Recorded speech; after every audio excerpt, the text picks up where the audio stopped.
Hey guys WhatsApp, আজকের এই ভিডিওতে আমরা কথা বলবো বহুরূপী সিনেমাটা রক্তবীজের সাকসেসটাকে কি রিপিট করতে পারবে।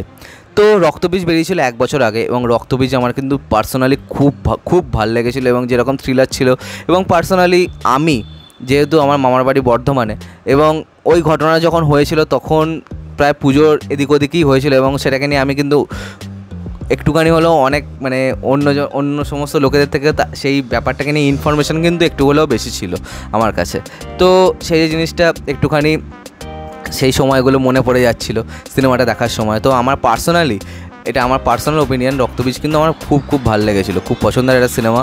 আমার রিসেন্ট টাইমে সবথেকে পছন্দের সিনেমা যদি বলা তাহলে রক্তবীজও তার মধ্যে থাকবেই।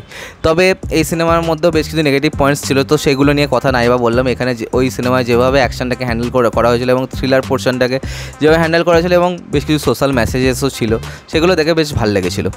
এবার যদি আমি বলি যে বহুরূপী সিনেমাটা এইটা কি এবারের পুজোতেও উইনার হতে পারবে, তো সেই ব্যাপারটা আমরা খতিয়ে একটু দেখার চেষ্টা করব। তো বহুরূপী আর রক্তবীজের মধ্যে অনেক কিছু জিনিস আইডেন্টিক্যাল আছেন। তো প্রথম যে ব্যাপারটা সেটা হচ্ছে যে ডিরেক্টর এবং প্রোডাকশান হাউস তো সেম, সেটা তো আমরা জানি। এবার অন্যদিকে যে মজার বিষয়টা সেটা হচ্ছে যে আবির চ্যাটার্জিকে আমরা রক্তবীজও দেখেছিলাম এবং এখানেও বহুরূপীতেও দেখতে পারবো।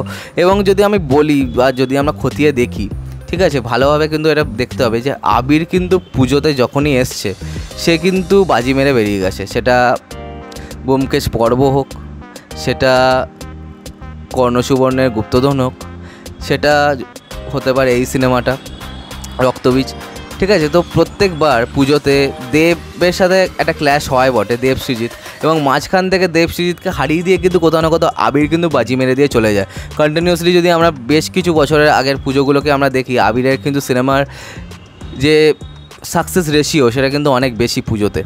তাহলে এখানে আমাদের আবির আছে।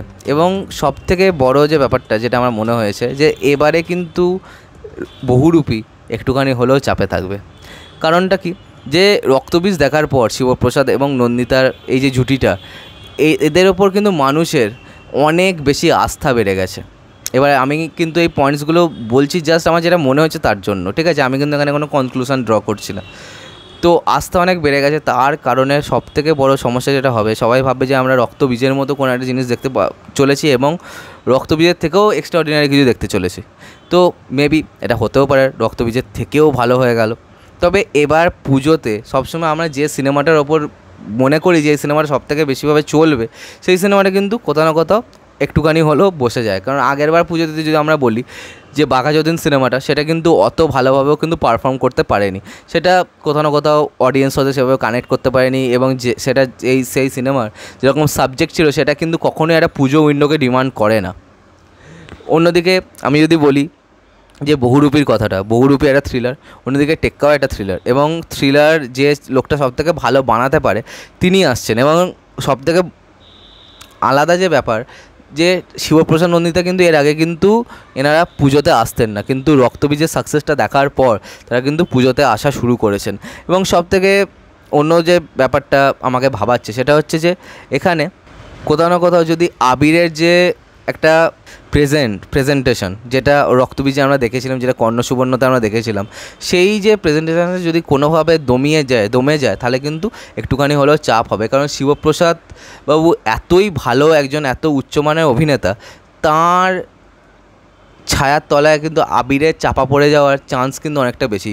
যে দুজনে টেক্কা দিয়ে যদি দুজনকে অভিনয় করে, দুজনে যদি পারফরমেন্সটা ডেলিভার করে, দুজনকে মানে একে মাত দিয়ে দিচ্ছে, ও একে মাত দিয়ে দিচ্ছে, যদি সেরকম ব্যাপারটা হয় তাহলে কিন্তু ব্যাপারটা একেবারে জমে ক্ষীর হয়ে যাবে। কিন্তু অন্যদিকে যদি দেখি যে আমরা আবিরের যেরকম অ্যাক্টিং স্কিল সেটা কিন্তু খুব বেশিভাবে লিমিটেড, ঠিক আছে। কিন্তু অন্যদিকে আমি যদি দেখি শিবপ্রসাদ বাবুর অভিনয়, সেটা কিন্তু সবাইকার কিন্তু হৃদয় ছুঁয়ে যায়। বিট কণ্ঠ, বিট হামি, এবং সবথেকে সেরা পারফরমেন্স শিবপ্রসাদের লুকিয়ে আছে অ্যাক্সিডেন্ট বলে একটা সিনেমা। অ্যাক্সিডেন্ট সিনেমাটা হয়তো অনেকে দেখেনি, এবং এরকমও শুনেছিলাম যে শিবপ্রসাদ নন্দিতা যখন অ্যাক্সিডেন্ট সিনেমাটা বানিয়েছিলেন তার জন্য তারা পারিশ্রমিক নিয়েছিলেন 1 টাকা এবং দুজনে সেটা ভাগ করেছিলেন 8 আনা করে। মানে অতখানিভাবে একটা মানুষ কিন্তু প্যাশনেট সিনেমা বানানোর জন্য, এবং যে ব্যক্তিটা মেকিংয়ের সাথে অনেক বেশিভাবে ইনভলভ থাকে তার কিন্তু পারফরমেন্সও কিন্তু স্ক্রিনেতে কিন্তু অনেক সেরাভাবে ফুটে ওঠে। তো শিবপ্রসাদ ইটসেলফ কিন্তু এই সিনেমার জন্য একটুখানি হলেও সমস্যা হতে পারে, ঠিক আছে, হয়তো আবিরকে চাপা দিয়ে দেওয়ার একটা সম্ভাবনা কিন্তু আছে। অন্যদিকে আবির রীতাবরী জুটিটাকে কিন্তু ফাটাফাটি সিনেমায় দর্শক কিন্তু পছন্দ করেছিলেন এবং কৌশানী এখানে আছেন শিবপ্রসাদের বিপরীতে। তো আলটিমেটলি চলো দেখা যাক যে সিনেমাটা কেমন হয়, এবং সিনেমাটা আমি আশা করছি সিনেমাটা কিন্তু ভালো কোয়ালিটি ওয়াইজ কিন্তু অনেকটা টপ নচ হবে, এটা কিন্তু আমি মন থেকে ধরেই নিয়েছি। কিন্তু যে যদি মানুষজন এক্সপেক্ট করে যায় যে রক্তবীজের মতোই আমরা একটা আইডেন্টিক্যাল সিনেমা দেখব, সেটা কিন্তু আমার মনে হয় এই সিনেমার ক্ষেত্রে হবে না। তাই আমার যতখানি মনে হয়, যতই লোকজন বলে থাকুক যে এই পুজোয় সব থেকে সেফেস্ট যদি হয় বহুরূপী, তো আমার মনে হয় সব থেকে সেফেস্ট ইজ টেক্কা। এবং অন্যদিকে যদি একটুখানি হলো চাপে কিন্তু বহুরূপী থাকবে। তবে একটা বিষয় কি, যে এবার কিন্তু চারিদিক থেকে কিন্তু বাংলা সিনেমা যেমন অত নেই, 5টা 6টা যে বাংলা সিনেমা যেমন বেরোয় পুজোতে সেটা যেমন নেই, কিন্তু অন্যদিকে বলিউড আছে এবং সাউথ আছে এবং হলিউড আছে। হলিউড থেকে আসছে জোকার আসছে, আমাদের বলিউড থেকে আসছে জিগরা, যে সিনেমাটা কিন্তু একটা ভালো শো হোল্ড করবে, এবং অন্যদিকে দেবারা আসছে তার আগেই, ঠিক আছে। তো এটা একটুখানি হলেও প্রবলেমেটিক হতে পারে। এবং ভিকি বিদ্যা আঁকা বোওয়ালা ভিডিও আসছে। আর রাজকুমার রাও এর সিনেমা ওয়েস্ট বেঙ্গল থেকে যেরকম কালেকশন করেছেন এক্সিবিটারে কিন্তু ওই সিনেমাগুলোকে লাগানোর চেষ্টা করবেন। তো বহুরূপীর বাজেটও অনেকখানি কিন্তু বেশি হয়ে গেছে, কারণ রক্তবীজের সাকসেসের পর মেকার্সরা কিন্তু কোনোভাবে কার্পণ্য করতে চাননি, এবং অন্যদিকে ব্যাপারটা এরকম একটা জায়গায় এসে পড়ে গেছে। তো টেক্কা is really a safe project, কিন্তু বহুরূপী কিন্তু একদমই নয়। তো আজকে মতো ভিডিওটা এখানে শেষ করলাম। কমেন্ট করে জানাবে তোমাদের কি মনে হচ্ছে, তো এই পুজোয় সব থেকে সেফেস্ট কোনটা, আর সাবস্ক্রাইবটা প্লিজ করে দাও যাতে আমার সাথে তোমাদের আবার দেখা হয়। Bye bye.